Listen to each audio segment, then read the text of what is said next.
Actraiser Renaissance. Basically shadow dropped out of nowhere after being announced at the Nintendo Direct this week. And of course, as a huge fan of the original Actraiser, I had no choice but to check it out, despite the slightly wobbly looking trailer. But this is not just an emotional journey for myself.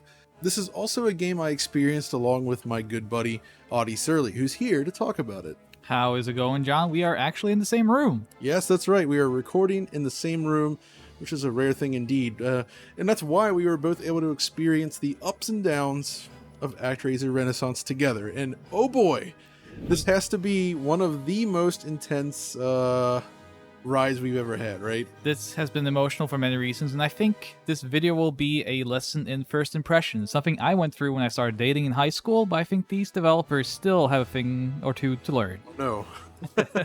So yes, we started by actually downloading the PlayStation version and playing on a PS5. And first impressions, they are not good. Let's be clear here. This initial level in the forest, it does not look good. It's basically this 2D pre-rendered sprite stuff they use. We'll talk more about what's going on there shortly, but needless to say, we weren't impressed from the beginning, and also the initial arrangement of the music was also a little bit odd. Yeah, so when it comes to the direction here, just first impressions, right? You see here on the Super Nintendo version, the Fillmore stage has like this beautiful night sky. It's like this mystical forest. Then you see here on the Renaissance version, it's this very strange clip arty morphing background. These sprites that you mentioned, and just the level layout was very different from what we were used to. Yeah, it's not great. And then once you get into the actual city building portion of the game, which seems smooth enough, but you're just bombarded with constant tutorial messages. You can barely get a word in, if you will. It's just, and that, as well as the first boss in Fillmore, was also a little bit like, it just didn't feel right. The whole thing was leaving me cold. Yeah, the first boss was very unbalanced. You're just like, you're not really sure about patterns. You're not really sure about placement. And the music from our dear friend Yuzo Koshiro, I was very, very hesitant in the beginning because this Fillmore stage, the arrangement, there is something called symphonic rock, of course, but this was very, very kind of basic, sharply out-of-tune guitar, one string.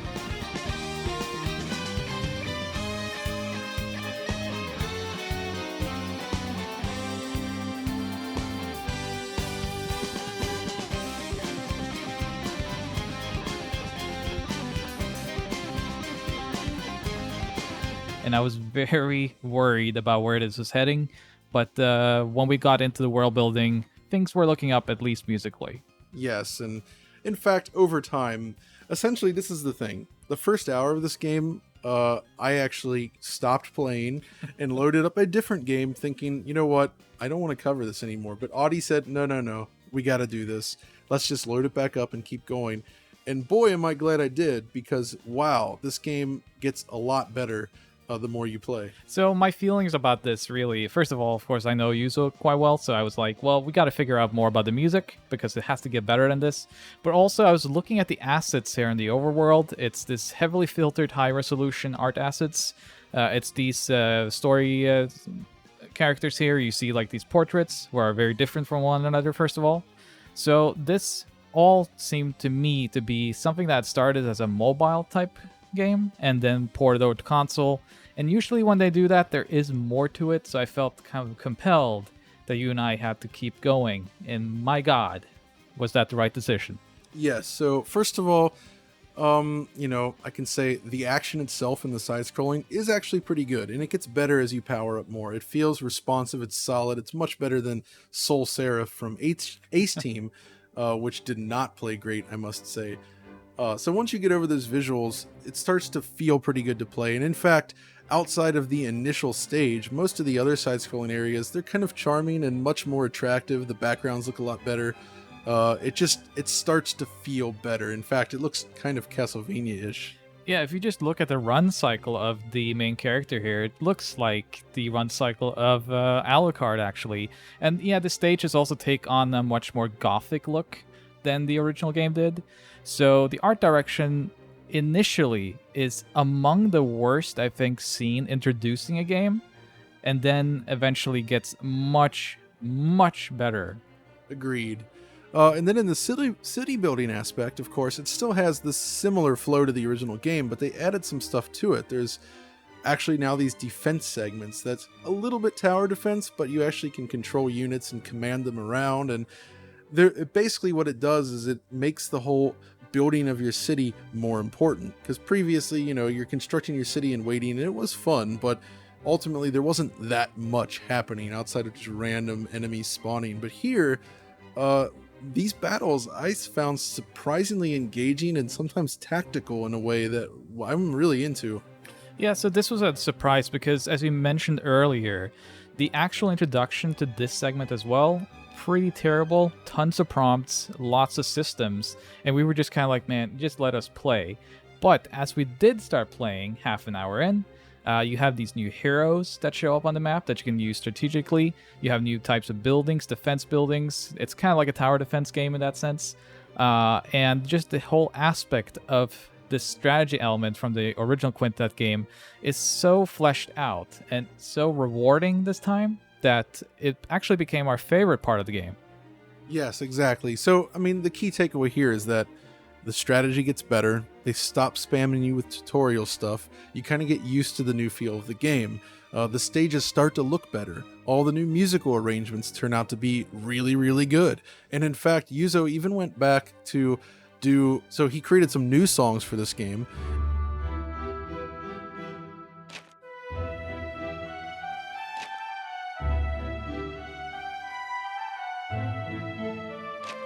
And those new songs have been rearranged as well using the Super NES sound chip. Yeah, so he kept all the samples, and this is a useful thing. When I visited him a few years ago at his place, he actually showed me his sample library that he used for Actraiser because we were working on a DJ set for his MagFest set at the time. And he showed me that he still had kept all this so he could make a dynamic set. So this is something that he's done with PC-88 on other games. He's always kept this. But this is something you might not realize if you play this. You can pick between the old soundtrack and the new soundtrack. And if you pick the old one, the new songs composed for new areas are actually made with the SPC 700.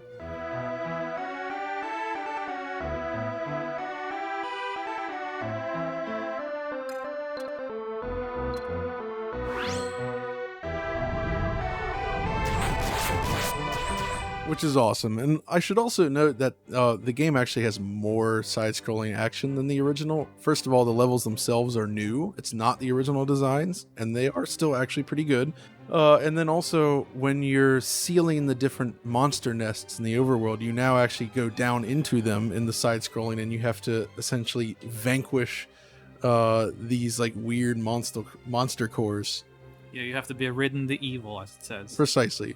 But okay, so that's kind of a basic look at the game, the gameplay itself, and it's such a weird turn of things. It doesn't excuse the issues that we pointed out, but it just gets so much better as you play.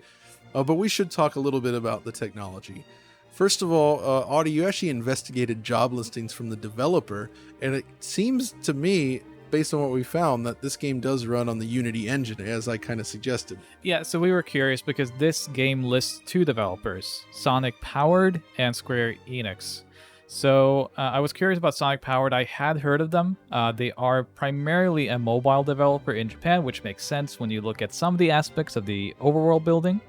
But I was curious to see about the engine, so I did look on Japanese bulletin boards for job listings, found them, and saw that they were actually searching for people to work on 2D and 3D in Unity. And this is key because immediately there's a problem with this game that I noticed in the side-scrolling sections that I really can't ignore. You might notice that the scrolling is not smooth. It looks somewhat stuttery. But during a tutorial section, the camera actually moves by itself to look at something and then snaps back. It's completely smooth. This is not a performance problem. This is a problem with the game and the engine. And as best as I can tell, there are some settings related to the way the camera works in Unity for this type of game this has plagued so many games running on Unity. It's a constant thing. They don't do smooth scrolling. The camera isn't set up correctly. Basically scrolls at 50 frames per second, or like 50 hertz basically. So out of 6 frames, 1 frame is a duplicate. And as far as I know, it is quite fixable. And many games on Unity ship without this issue, but I've seen it time and time again happen with these titles. Most recently with the Alex Kidd remake, same exact problem. It's just this jerky looking scrolling that's not correct. And as far as I know, there's no easy way for the user to fix this. This is something that they need to correct, and I sure hope they do, because that part is very distracting to me. And it's not a problem with the overworld, it's just the side scrolling. It doesn't ruin the game, but it is an issue. And then there's the art itself. So however you feel about the weird pre-rendered designs, and they can be charming, they do this thing where they sort of use a nearest neighbor upscale on them, so they have this pixelated look, going for a retro feel, I suppose. The problem is that the scaling is uneven, so the pixel size varies in a way that makes it look a little bit garbled. So again, that's something I'm not a huge fan of. So between the stutter and that, it's a little bit annoying, but that primarily really only applies to the side-scrolling sections. Well, so I think the general problem with this game artistically is consistency. So there is a lot of inconsistent elements in the side-scrolling stages, like the backgrounds we talked about. They get much better, but this first section here, we don't need to talk more about it. I hopefully never have to see it again. But when you look at the actual art assets generally, they do remind me a lot of the work that I've been doing the last few years with the storytelling elements and whatnot. And also, if you look at like the different sprites here, you see the fairy has somewhat of a detailed style. You look at these townsfolks, they're simpler. Fairy? You mean angel? Sorry, it's an angel. But yeah, you see there's an inconsistency overall. The overworld uses like these high-res art assets with heavy filtering to smooth them out.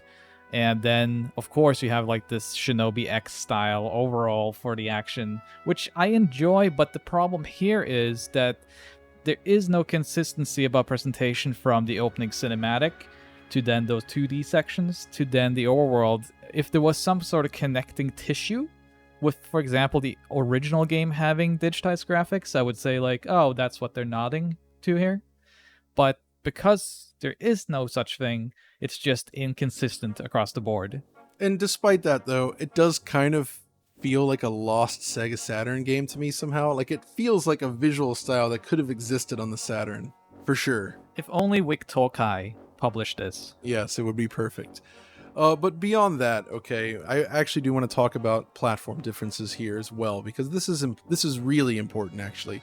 As noted earlier, I played it on PlayStation first. It's also on Switch, PC, and mobile. The PlayStation and PC versions are just fine, right? They look fine, and in fact, the PC version has some nice features. It actually, well, first of all, make sure you enable vertical sync, otherwise it will tear.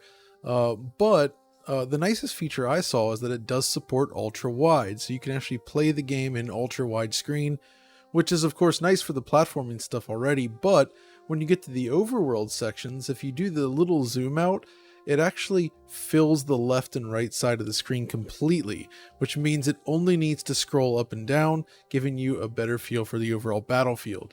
And beyond that, you can run it at higher refresh rates, and this actually does somewhat clean up the choppy scrolling. It's not perfect, but it does look better. Switch, though, okay, so Switch actually looks very similar. It's a little blurrier, but there are some issues. Firstly, the loading is longer on Switch, as you might expect, but it does make going in and out of the stages a little bit more tedious, which is not great. Though honestly, it's kind of comparable on the PS4 and PS4 Pro. It's really just SSD equipped systems that sort of sidestep the problem. But the real problem is the performance, and my goodness. So the stuttering is there no matter what. I wouldn't even call it stuttering. It's just the camera issue I mentioned earlier. That's just an across the board problem. But here, so the frame rate on Switch is basically mostly just like 40 to 50 frames per second in that range during the action in a way. So you're essentially getting extra judder. So the whole thing just feels messy and unpolished. And It's not good. I mean, it really is not a fluid looking game at all on Nintendo's console, and it doesn't matter whether you're in docked or portable mode. It's a little bit better, I guess, in one versus the other, but it's still fundamentally the same problem. And it's kind of baffling, to be honest, because we've seen a lot of other games on the Switch, including Unity titles, run at a nice smooth 60 frames per second. I feel like this should, given the nature of it, but it does not. But I say that with kind of a caveat, because there is a way to improve it. And so if you go into the options here, you can turn off a lot of the background effects, like the particles and the god rays and whatnot. And when you do that, it actually does run at 60 FPS on Switch. I mean, of course, you have the scrolling issue still, but it's much smoother. So if you're playing on Switch, I would suggest doing that. It is interesting though, because the particles and stuff always updated at 60 FPS. It's really just the background scrolling specifically that's 50. But this does clean up the scrolling, right? Yeah, so having worked with Unity extensively on the Switch, there is probably a way to do this in 60 frames per second on it, but you would have to optimize, and I would guess they would need source access. But we did play this on the PlayStation units as well. Yes, and that's most of the footage you've seen in this video, of course. We played it on PS5 primarily, and as you can see, it's technically flawless. Again, the issues with 50 hertz scrolling are very much in effect, so it doesn't look smooth during the side-scrolling sections, but that and the overworld stuff all runs without issue. It's basically just a perfect 60 FPS, and if they could fix the camera issue, this would be the best way to play it on consoles. But there's the last-gen consoles. And this kind of gives some insight into why the Switch is struggling.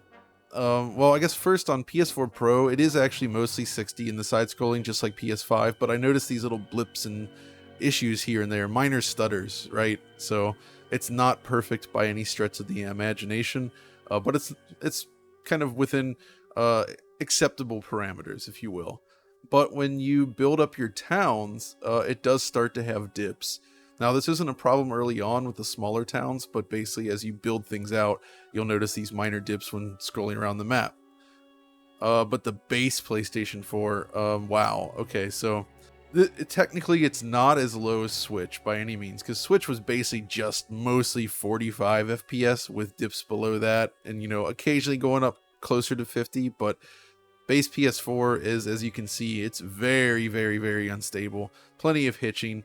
It feels pretty bad on here, to be honest, and kind of similar to Switch. And I guess it's worth pointing out that it does also smooth out when you turn off the background effects. So that is an option at least. But busy overworld stuff, this is actually another problem that I didn't mention before, but Switch has the same problem where, it's fine by default, but the larger towns slow down like this on both of them, and it doesn't look great. So that's kind of a shame. The performance just isn't where it should be. So would you say here that the PS5 is brute forcing the game to run better? Yes, that's what the PS5 does. That's just kind of the thing, right? So it pushes through as usual on these backwards compatible games and delivers much smoother performance all around. But really my like I said, our first impression was we didn't like the way it looked that much. But it does grow on you, and the game itself, the actual gameplay loop, is proper Actraiser, and it's actually really, really engaging. And once we got to the second area, man, it really ramped up from there, and just from there.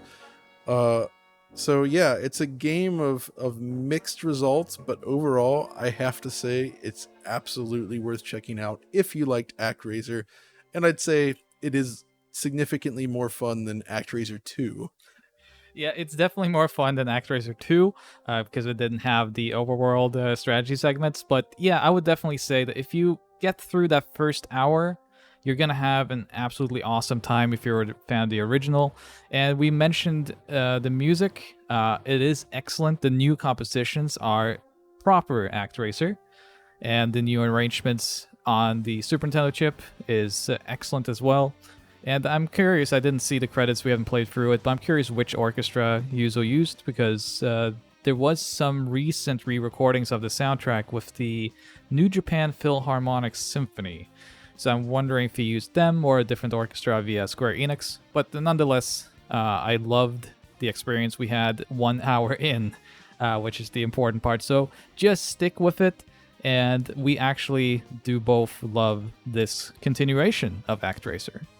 Yes, and hopefully this will be a situation similar to the Secret of Mana remake, where Square put that out. It was pretty ugly, let's be honest. And then they did another release with Trials of Mana, which looked so much better.